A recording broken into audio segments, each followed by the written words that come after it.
వాయు బంగాళాఖాతంలో ఒడిశా పశ్చిమ బెంగాల్ తీరాలకు సమీపంలో అల్పపీడనం ఏర్పడే అవకాశం ఉందని భారత వాతావరణ విభాగం పేర్కొంది. దీని ప్రభావంతో 2 రోజుల పాటు ఉత్తరాంధ్ర జిల్లాలో అక్కడక్కడ ఓ మోస్తారు నుంచి భారీ వర్షాలు, మిగిలిన జిల్లాల్లో తేలికపాటి వానలు పడొచ్చని అమరావతి వాతావరణ కేంద్రం తెలిపింది. శ్రీకాకుళం, విజయనగరం, శ్రీకాకుళం, పార్వతీపురం, మన్యం, అల్లూరి సీతారామరాజు జిల్లాల్లో కొన్ని చోట్ల భారీ వర్షాలు కురుస్తాయని అంచనా వేసింది. సముద్రం అలజడిగా మారనున్న నేపథ్యంలో మత్స్యకారులు వేటకు వెళ్లరాదని హెచ్చరించింది.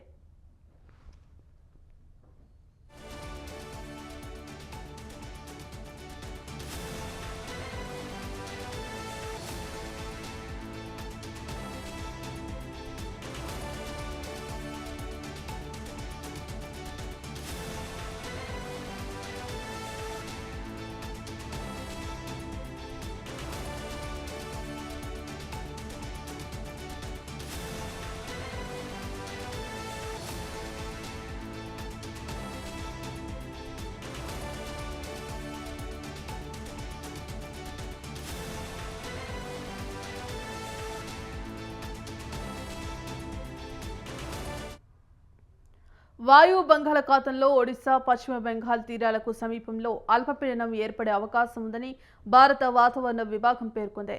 దీని ప్రభావంతో 2 రోజుల పాటు ఉత్తరాంధ్ర జిల్లాలో అక్కడక్కడ ఓ మోస్తారు నుంచి భారీ వర్షాలు, మిగిలిన జిల్లాలో తేలికపాటి వానలు పడొచ్చని అమరావతి వాతావరణ కేంద్రం తెలిపింది. శ్రీకాకుళం, విజయనగరం, పార్వతీపురం, మన్యం, అల్లూరి సీతారామరాజు జిల్లాల్లో కొన్ని చోట్ల భారీ వర్షాలు కురుస్తాయని అంచనా వేసింది. సముద్రం అలజడిగా మారనున్న నేపథ్యంలో మత్స్యకారులు వేటకు వెళ్లరాదని హెచ్చరించింది.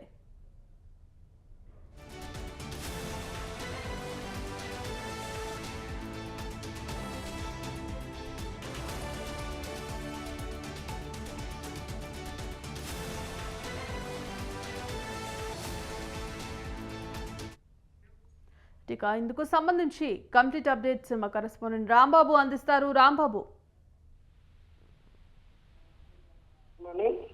ఏదైతే ప్రస్తుతం ఉన్నటువంటి వాతావరణ విభాగం చూసినట్టయితే మాత్రం వాయువ్య బంగాళాఖాతంలో ఒడిశా పశ్చిమ బెంగాల్ తీరానికి సమీపంలో అయితే మాత్రం అల్పపీడనం ఏర్పడిందనే మాత్రం ఇప్పటికే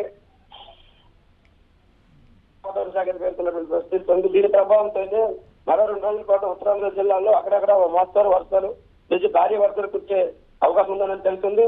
మరో చూసినట్టు మిగిలిన జిల్లాలు ఏవైతే ఉన్నాయో ఆ జిల్లాలో మాత్రం తేలికపాటి వర్షాలు కురిసే పడొచ్చే అవకాశం అయితే ఉంది. ఈ నేపథ్యంలో అమరావతి వాతావరణ శాఖ కూడా కేంద్రంగా తెలియజేస్తున్నట్టు తెలుస్తుంది.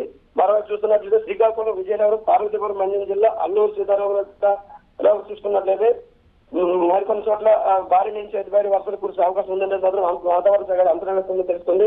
ఈ నేపథ్యంలో జిల్లా సంబంధించిన అధికారులకు మాత్రం సముద్రం అద్దడిగా మారుతున్న నేపథ్యంలో అయితే మాత్రం మత్స్యకారులు మాత్రం వేటకు వెళ్ళొద్దని అయితే మాత్రం హెచ్చరికలు జారీ చేయాలని తెలుస్తుంది. Right, thank you Rambabu.